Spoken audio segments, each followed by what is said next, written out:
I'm here today with none other than the legendary, iconic Bobby Blitz of Overkill to talk about some brand new Overkill Scorched out April 14th on Nuclear Blast. How you doing? Bro, I am not going to be able to live up to that introduction. I can tell you that. Hey, listen, next time, Legendary and iconic. You know what I'm next time you guys, saying? The criminal mind on the run for 40 years. I'm let's, doing well. Thank you, Pedro. so let's do this. Next time you guys play in Toronto, I'll introduce you guys on stage and I'll do an even bigger introduction than that. How's that? I'll tell you one better. I'll introduce you because the Devils play the Leafs tonight, and whoever wins does the introduction. We have a deal. We got a deal. Deal. All right. I'm going to hold you up to it. Let me start off by saying this. 20 records. What do you attribute to the longevity of Overkill? Well, I think, first and foremost, we love this. You and I have talked in the past, and, it's good to find the thing that you love doing in life. And I think that that's a big part of why this continues on. And we're trying for sure not to make it like a novelty act. We're trying to go, full bore, balls out, change up some of the stuff all the way along, keeps it interesting to us. And if it does stay interesting, and it is the thing we love, it's easy to take opportunity after opportunity and turn them into, a 40-year span, 20 records. So to me, it's not a hard question to answer because of the simplicity of it. And that really just comes down to the love of what we do. Now, talking about things that are hard, how hard was it to sit on this record for 2 years? Well, when it was going on, it was hard as hell. It was supposed to come out in 2021, exactly 2 years, almost to the day that it will be coming out in 23. But there was some benefits to it also. I mean, we've always run on a clock. We've been prolific with regard to how we release records over those 4 decades, over those 20 records, and that's usually 18 months to 26 months. There's always an Overkill record. But in this case, Didi and I had talked about it, and even the other guys agreed to release a record during the Peter pandemic. We were going to be in a situation where we couldn't tour it, so the record could become kind of like one of those lost souls, and not have the full attention that it needed. So we kept pushing it back and pushing it back.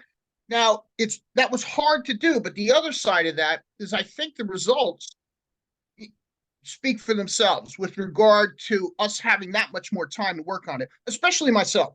I really got the opportunity to push myself through the pandemic. I changed shit up. I wrote the record 3 times. Maybe out of boredom, maybe out of fear, I have no idea, but I just kept going back and rewriting things in it.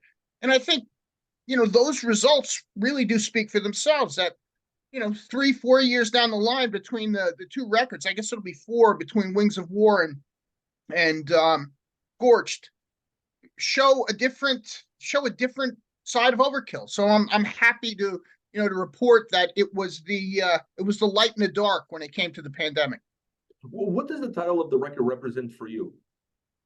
Well, what it represents, there was no deep thought that went into this. I think us. We're kind of reactionary people when it comes to what we do. We love, again, doing it.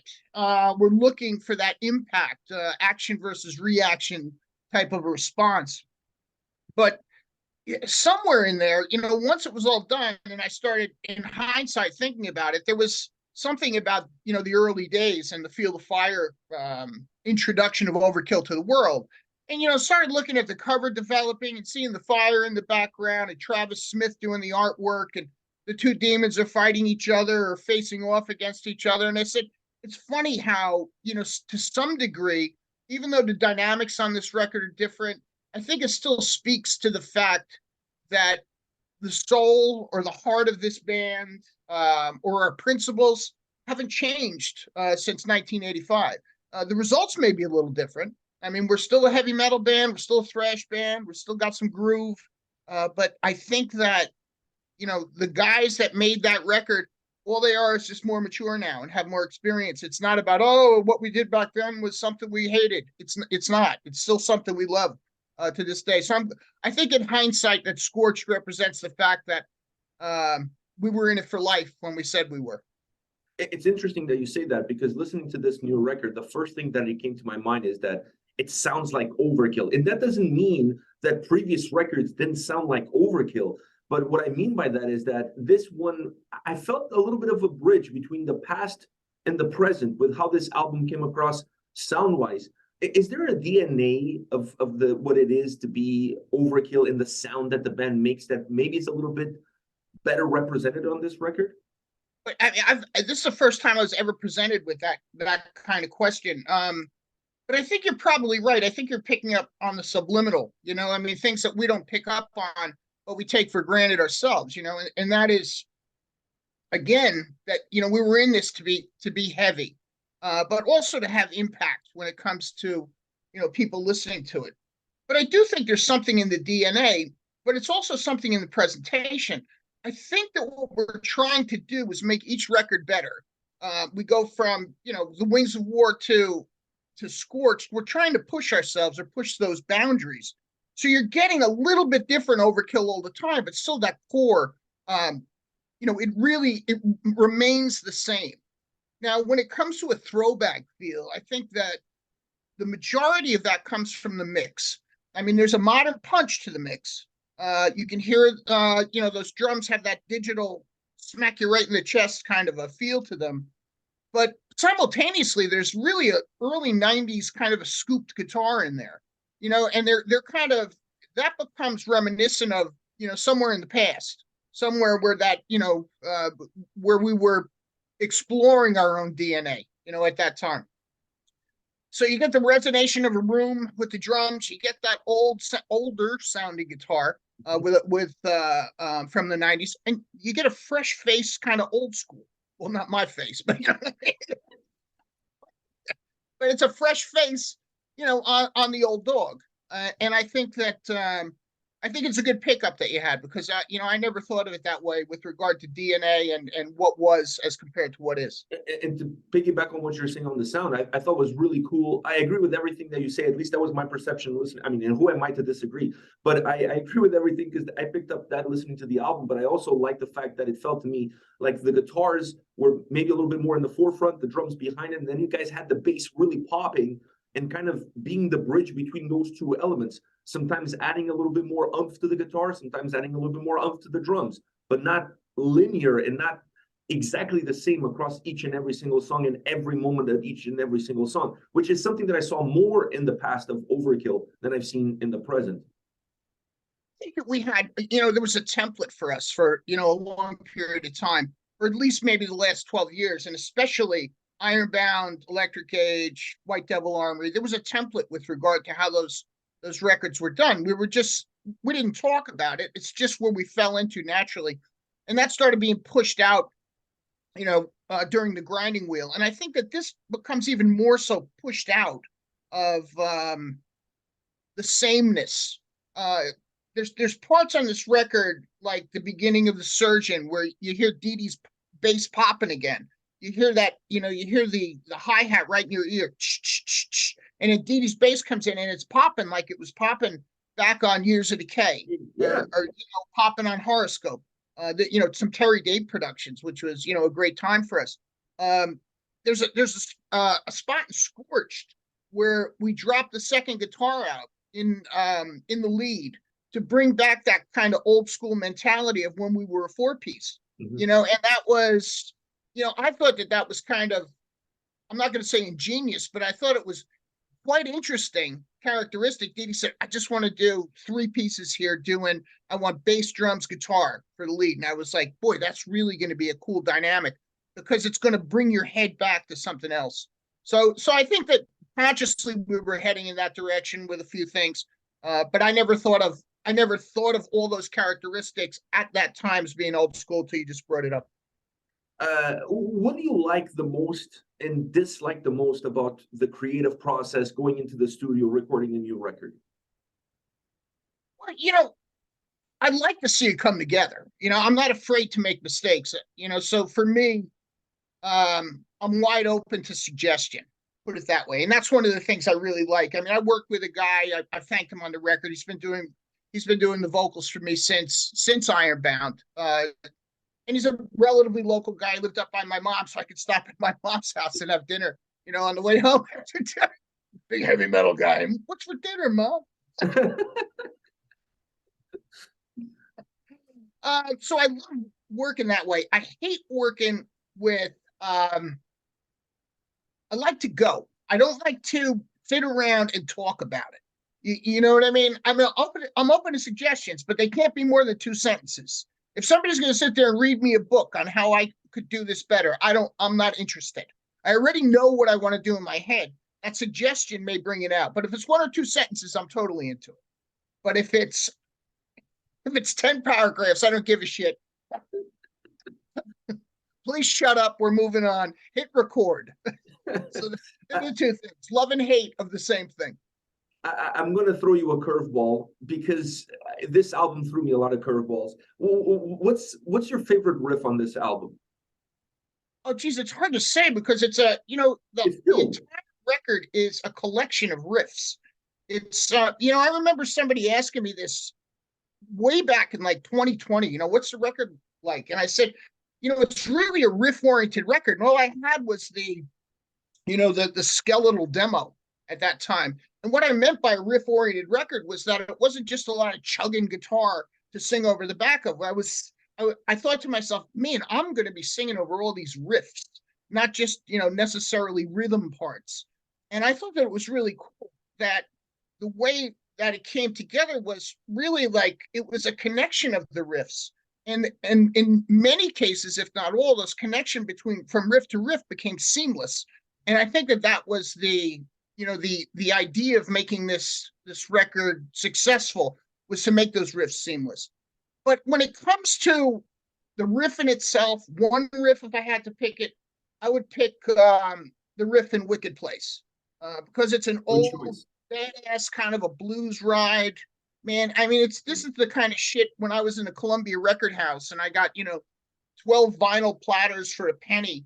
I picked whatever was heavy, and I had Foghat records, and I had Led Zeppelin records and Black Sabbath records. And these were the kind of riffs that were on those records, not the riff, but those type of riffs, So like, I'm singing in the shower to, Slow Ride or Children of the Grave. It's reminiscent. This riff on Wicked Place is reminiscent of those days in my life. This is the time in the interview where I tap myself in the back because I obviously heard the record multiple times. I already pre-recorded a review, and Wicked Place, I said that on my review. It's one of my favorite songs. It has this old school rock and roll bluesy vibe to the sound, and now you're saying that, it just confirms that my ears and your ears are on the same wavelength. We're brothers from another mother. It must be the case. And my favorite riff, that one is in the top, but my favorite one is Twist of the Wig. I think Twist of the Wig has one of the craziest riffs on the album. Now, my favorite chorus is Wicked Place. And this album is all about riffs and all about choruses. Do you see that as being an integral part of the Overkill experience when it comes to listen to an album? Well, sure. I mean, I think it's, many bands, regardless of what your genre is, in metal or subgenre, they're about the riff and the hook, so it's, you could be metalcore, you're still about the hook and you're still about the riff. It just, there's certain characteristics to that riff and to that hook, and it appeals to that writer, or those writers.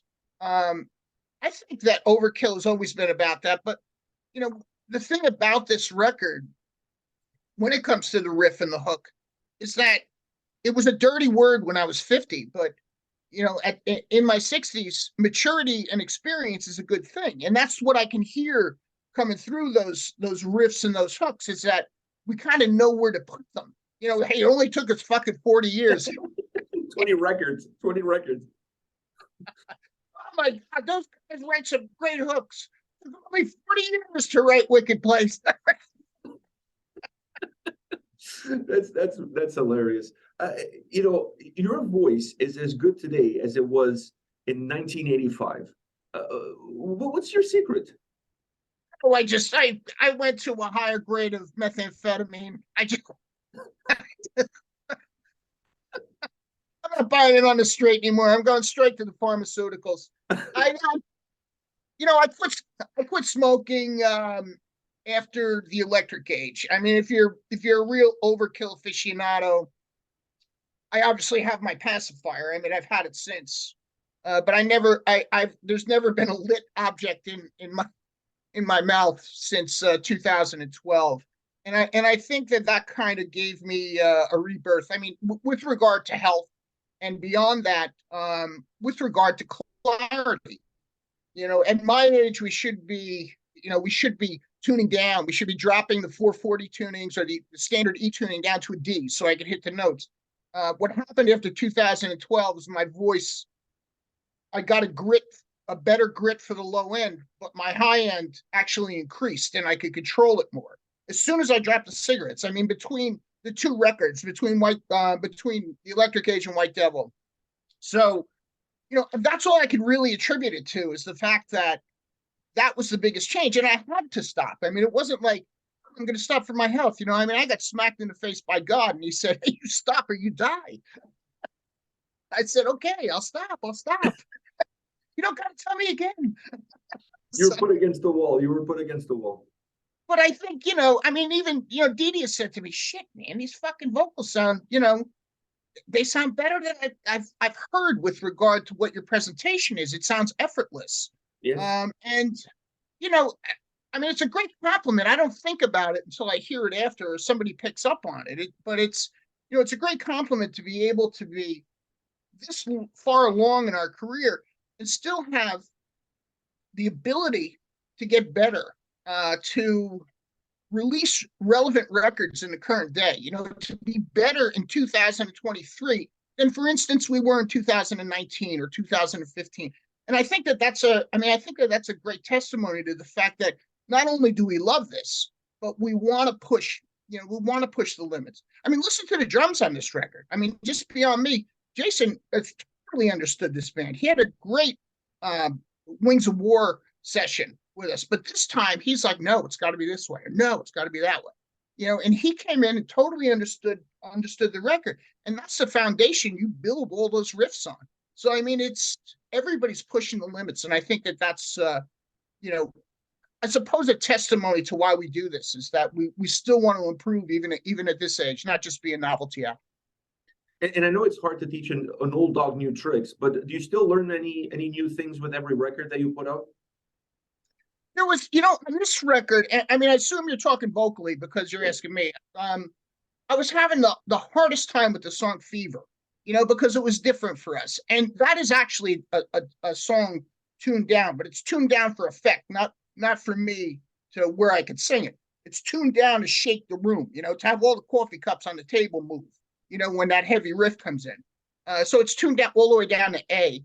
And, I was trying to be like, oh, geez, Mr. Moody, and, I'm doing these whisper vocal tracks, and I'm thinking to myself, I hated every fucking one I did, and I was here, I was living by myself, myself and the dog, living here, but I sing all fucking day long. I walk around the house, I sing, I make dinner, I sing, it's that kind of shit. I put something on I like, and I sing along with it.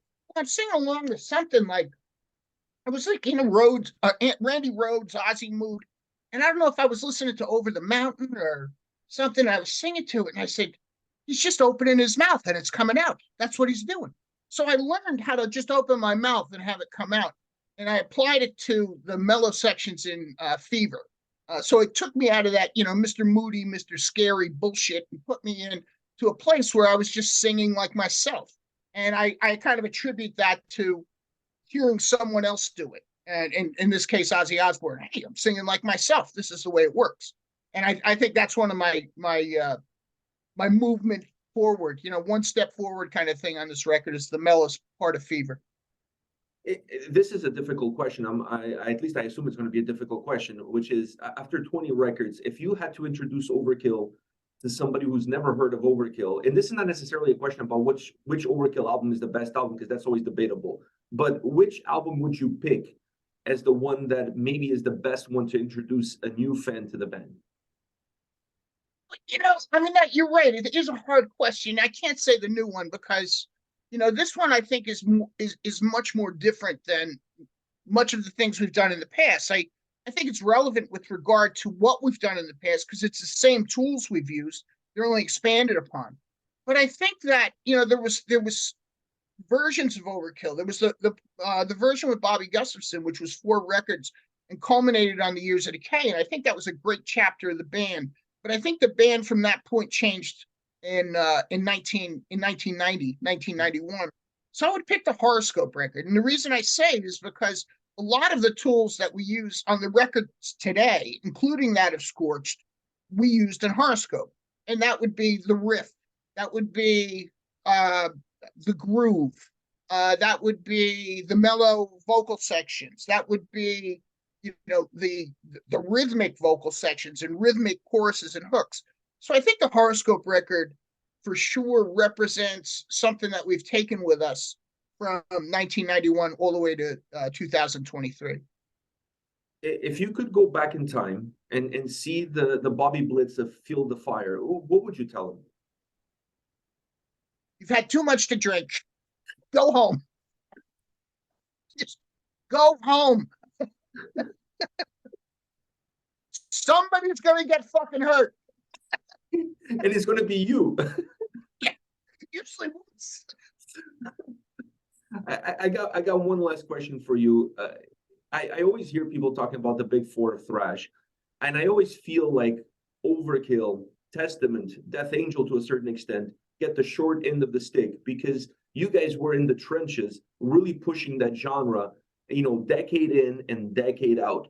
Do you feel sometimes that the band doesn't get it doesn't get the attention that deserves for all the heavy lifting that you guys did through all these years? I don't really, because there's not many people who could do this for 40 years, and I'm talking about myself. And I would assume when you talk about, Testament and Exodus and Death Angel, Creator, some of the German bands were just incredible. Yeah. Geez, I mean, you had Onslaught out of the UK, you had Razor up in Canada. I mean, there's plenty of bands that did heavy lifting.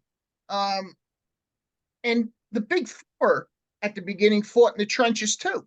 I mean, I remember seeing Megadeth at a 200-person club in Rockland County, New York, on the first record. When they did the Nancy Sinatra song, the title escapes me at this point, but they all rose above that. I think, I think they did great things, for metal when it came to getting the rest of us, I'm not going to say recognized, but giving us legs, giving the genre itself legs. And we were, bands like ourselves or bands like Death Angel have taken those legs and used them for all these years after. So I don't look at it as, something to be bitter over. I look at it as still part of that scene. So what? I'm number 8 or 9. I really don't give a shit. I've worked for 40 years in Levi's and motorcycle boots. I mean, this is what I wanted to fucking do. I wanted to see the world. I wanted to be in a band because it was cool. My father thought I wanted to be in a band for free beer and girls. It took me 25 years to tell him he was right. But I don't think to myself, that this is, something. They sold a lot more fucking records than us, man. They fucking deserve it. It's not like, and I'm not kissing ass on this. If there's something that those bands do that I don't think's up to snuff, I would tell you. But I mean, in general, they sold records. Metallica exploded. They changed the fucking climate with Kill 'Em All. I mean, God bless you, I say. More power to you. Well, Bobby, on that note, I want to say thank you for taking the time to talk about Overkill, to talk about Scorch coming out April 14th on Nuclear Blast. And I'm going to hold you up to that bet that we set up at the beginning of this call. The Devils win, I introduce you. The Leafs win, you introduce me. Are you one of those go Leafs go? Go Leafs go. But I'm not a golfer, and I feel like I should be because I feel like that's where they spend most of their time. Golfing. Unfortunately, I'm set to say that. David and Gretzky, where he goes, "Shouldn't you be golfing, bud?" It seems to be that's where they're going these days more often than not. So it is what it is. Hopefully, in my lifetime, they'll win a damn cup. I'm running out of years, but I hope I'm still around when they win one. I want to be at the parade. Good for this year, man. It's not a bad team. Let's see if we can get O'Reilly back. I heard he broke his Yes, pinky. yeah, Austin Matthews gave him one right in the joint there, huh? All right, man. All the best. I'll stay in touch with you, and let's see who wins tonight. And best of luck with the release. My best to your partner. I check out your channel every now and then on YouTube. Thank you, man. I appreciate the love. Take care. All right, bro. Later, Pedro.